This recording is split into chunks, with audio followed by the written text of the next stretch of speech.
ఎందుకంటే మోసం కాంగ్రెస్ నైజం, మోసం చేయడమే వాళ్ళకి తెలుసు. మా తమ్ముడు విష్ణువర్ధన్ రెడ్డి ఆయన కుటుంబం మొత్తం జీవితాంతం పనిచేసింది కాంగ్రెస్ పార్టీలో, మీ అందరికీ తెలుసు. కానీ ఆ తమ్ముడు గొంతు కూడా కోసి ఇవాళ ఆయనను కూడా అవమానించి ఇవాళ మనం ఇబ్బందులు పెట్టిన వైనాన్ని కూడా మనం చూస్తా ఉన్నాం. ఈ మాట ఎందుకంటా ఉన్నా అంటే ఒక్క నాయకులను మాత్రమే కాదు, ప్రజలను కూడా మోసం చేయడమే వాళ్ళకి తెలిసింది.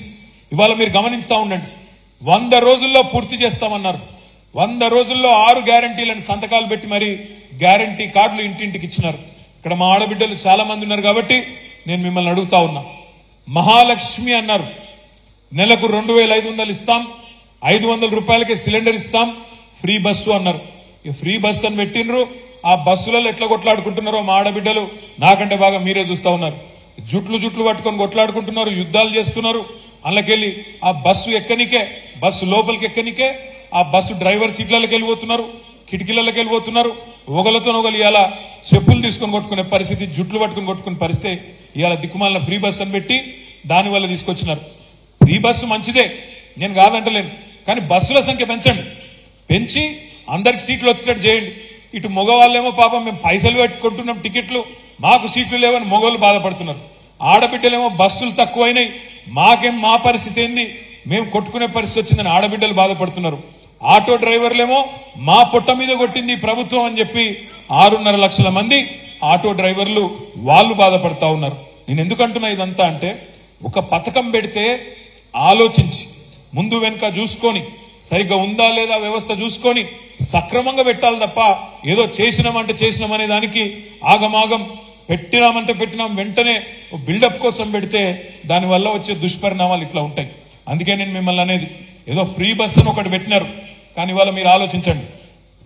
ఈ రాష్ట్రంలో ఓటర్లు తీసుకుంటే 18 ఏళ్లు పైబడ్డ ఓటర్లు తీసుకుంటే 3,18,00,000 మంది ఓటర్లు ఉన్నారు.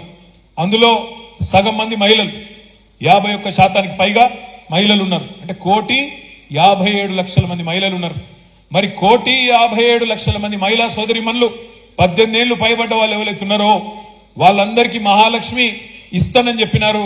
మీకు పార్లమెంట్ ఎన్నికల లోపలనే మార్చి 17 లోపలనే ఇస్తాము, 100 రోజుల్లోనే ఇస్తామని చెప్పినారు. మరి 100 రోజుల్లో మహాలక్ష్మి పథకం ప్రారంభిస్తారా లేదా మీరే ఒక్కసారి ఆలోచించాలని చెప్పి నేను కోరుతా ఉన్నా. మోసం కాంగ్రెస్ నైజం, ఎట్టి పరిస్థితుల్లో ఇయ్యరు. ఇస్తే కూడా ఏం చేస్తారు, 1,57,00,000 మందికి ఇస్తారా, ఇయ్యకుండా తప్పించుకునే ప్రయత్నం చేస్తారు. ఏదో ఒక షరతు పెట్టి ఇంటికొకటని తెల్ల కార్డని. మీరు ఒక మాట ఆలోచన చేయండి, కేసీఆర్ గారు ఉన్నప్పుడు ఇదే హైదరాబాద్ మహానగరంలో మనం కూడా ఇంటింటికి పోయి సమగ్ర కుటుంబ సర్వే చేసినాం. ఏం చేసినాం అన్నాడు, మీరు ఇళ్లలోనే ఉండండి, మీ ఇంటికే అధికారులు వస్తారు, వచ్చి అన్ని వివరాలు రాసుకొని పోతారు అని చెప్పి ఇళ్లలోనే ఉండండి, దయచేసి ఇంట్లోంచి బయటికి కదలకండి అని చెప్పి మీరు ఇంట్లో మంచిగా కడుపులో చల్లగదలకుండా ఉంటే ఇంటికి అధికారులను పంపించి అన్ని వివరాలు రాసుకున్నాం.